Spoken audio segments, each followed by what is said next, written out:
Hey guys, I'm Phil Town from Rule 1 Investing, and today we're breaking down the biggest money traps to avoid in your 30s. With inflation still elevated a little bit, mortgage rates definitely through the roof, it's never been more important to get smart with your money. So let's bust down some of those bad habits and make sure you don't start falling behind on your path to financial freedom. Hey everybody, I just want to invite you to the live in-person workshop with me this September near Atlanta. The dates are 12 to 14 September, and you are going to have the opportunity to learn from my team and me as we teach you how to, guess what, invest in wonderful companies, Rule 1 style. This link is in the description, but don't wait, spots are limited. Now, as you move into your 30s, there's usually a major shift that happens. You most likely finished your education and moved up into the workforce, and you're no longer counting the days till you get your next paycheck. So chances are you're earning a little more money, and for the first time you're saving money, and it's time to start seriously planning your financial future. But because you've never had to do this before, it's actually very common that people in their 30s put off any sort of financial planning, and I'll tell you, that's a money trap in and of itself. But the first big money trap I want to talk about in this video, and arguably the biggest one I see people in their 30s falling into, is buying a home that's too expensive. Now trust me, you guys, I've been there and done that. Owning a home, smart move, but stretching your budget to afford something, overly lavish that's where people get hurt. So when all your money goes toward a mortgage, you got nothing left for emergencies or investments or life. And here's the kicker, particularly in 2025, mortgage rates are not as low as they used to be. Big news. Even 5 years ago, inflation was basically non-existent and interest rates on mortgages were 2 to 3%. Now, I have to burst everybody's bubble a little bit here. Those days are gone, well and truly over. The Fed fund rate now sits at 4.5%. The average 30-year fixed rate mortgage in the US now sits north of 6.5%, about where it's been almost my entire life. So don't expect a lot better. Buying a lot of house in 2025 is much more painful than it was 5 years ago, where interest rates were about half of what they are now. Your interest expense is going to be double what it used to be. So what do you do instead? Well, instead look for a Rule 1 bargain. I'd look for the smallest house in the nicest neighborhood that you can actually afford. You can also look on the edges of improving areas where you'll often find a bargain that'll be a great long-term value. Moving into the second big money trap in your 30s. And boy, I definitely know this one personally too. Using that healthy paycheck to go out and buy a flashy new car. Now, I've told this story before, but the first year I made real money from investing, you know what I did? I went out and bought a new Jag. I'd spent years driving beat up Volkswagens or cruising around on old Harleys, and all of a sudden I had a Jaguar, and I felt amazing for about 2 weeks. And then I realized no one cared, right? People weren't impressed, and I was stuck with this really pretty car that had windows that sometimes wouldn't roll up because this was back when the British were making them rather badly. Worse, the thing just lost 30% of its value the moment I drove it off the lot. So take it from me, if you're in your 30s and just starting to build some wealth, skip the brand new luxury car and put that money someplace else. You know what I'd do right now? I'd look for a used vehicle, like something that's been, pretty well taken care of. I'm a Porsche fan. You can go out and buy a used Porsche that's been babied with about 50,000 miles on it for as little as 20,000 bucks. My brother bought one of these things and then raced it for 6 years before the engine finally went. These cars go forever. Now, you'll save a fortune if you do something like that. And hey, putting your extra money into the market today will only help you buy that nice new 911 later on when you're retired. Very cool. GT3 RS. Delayed gratification at its finest.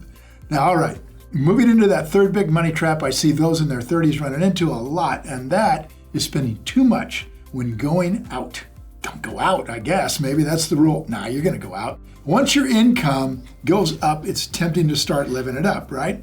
You've been struggling for a lot of years. Now, all of a sudden, it's dinners out, big night at the bar, taking all your friends out, even staying in, ordering Uber Eats. That's a killer these days. And these expenses add up so quickly, you cannot believe it. With the rampant inflation we've seen for the past 3 or 4 years, dinner out is more expensive than ever. And I'll tell you something, the Consumer Price Index, which you can think of kind of as the price of everyday basket of goods and services, that thing has risen 24% since the start of 2020, meaning In the past 5 years alone, all these items, that's new clothes, the pint of beer, the food delivery service, Netflix subscriptions, they've all gone up by 25% on average, and it's really hurting people right now. Now, I'm not saying, stop having fun or something. I love going out for a meal every now and again too. Just budget for it. Set a monthly limit to keep yourself in check. There's a lot of banking apps. They've got budgeting features right in them these days. There are even dedicated budgeting apps that you can download and help you get really straightened out on what you can spend. But all these things can really help you keep things in check. Maybe what you should do is at the beginning of the month, put your budgeted restaurant money for the entire month in an envelope in cash, and when it's empty, stop.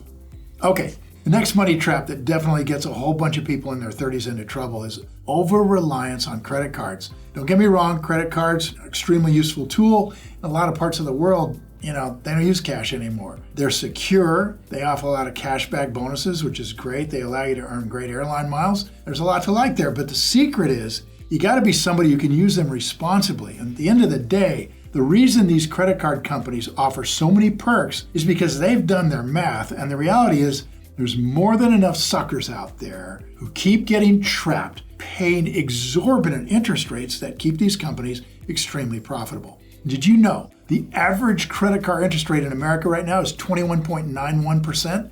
I mean, that is crazy, you guys. 21.9? That's an insane rate of return going the wrong direction. Credit card debt effectively works as compound interest in reverse. So instead of making 20% returns every year compounded, you're losing 20% compounded every year. And every year you remain in debt, the situation gets massively worse. So generally speaking, I say go with a debit card and toss out the credit cards.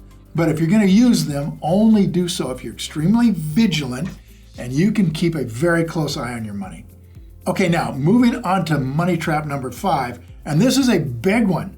Not talking about money with your significant other. Oh yeah, in your 30s, many people are going to find their life partner and start thinking seriously about settling down, buying a home, raising a family. And here's the problem. If you and your partner aren't aligned financially, this is a guaranteed recipe for stress, and in many cases, divorce. So you might as well start right, okay? Studies are showing that about 22% of marriages end in divorce because of financial issues. So that's why it's just absolutely critical to get on the same page early. You gotta talk openly about your financial goals. You gotta know how you're gonna spend and save, how you plan to invest, what your retirement looks like for both of you. And those conversations might feel a bit awkward at first because those are real adult conversations, but they're far less painful than years of financial resentment or relationship breakdown.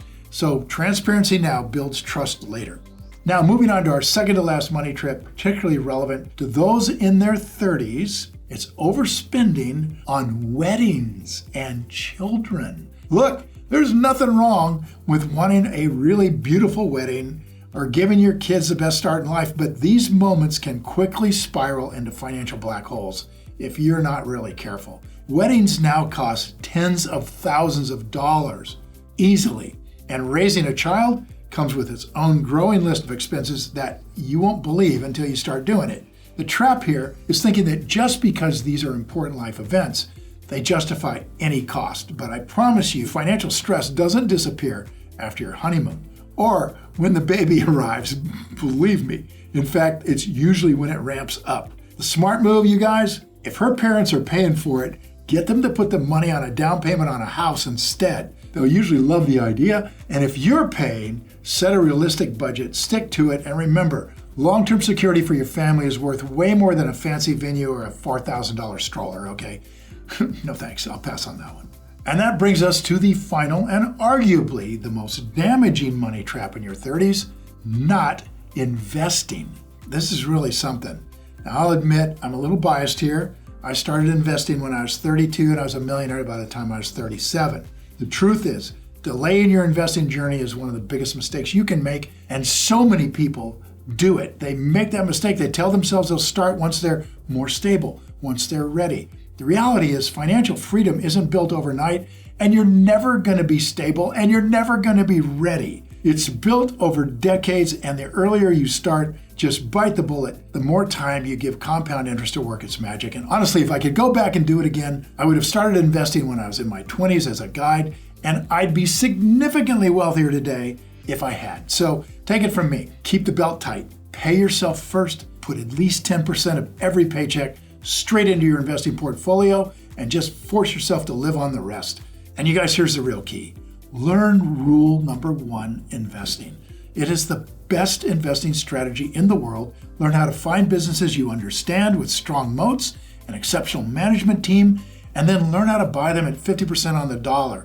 That strategy, applied consistently through your 30s, can put you years ahead of your peers toward your retirement and financial independence. I started with $1,000 living out of a waterproof black bag as a river guide in the Grand Canyon, and within 5 years, I'd turned that into $1.5 million. This stuff works. You've just got to start. And by the way, while I'm on this subject, let me tell you guys, if you're ready to take that next step and learn proper Rule 1 strategy from me and my team, I would absolutely love it if you join us at our next upcoming workshop. I teach for 3 days entirely online. We go through everything you need to know to become a Rule number 1 investor like Warren and Charlie and me. We have over 25,000 graduates who will tell you this is simply the best investing education in the world. We have the NPS scores to prove it, averaging 82, far better than Harvard or Yale's MBA programs. Please check out the links in the description and pinned comment to learn more. Love to see you there. And apart from that, thanks for watching.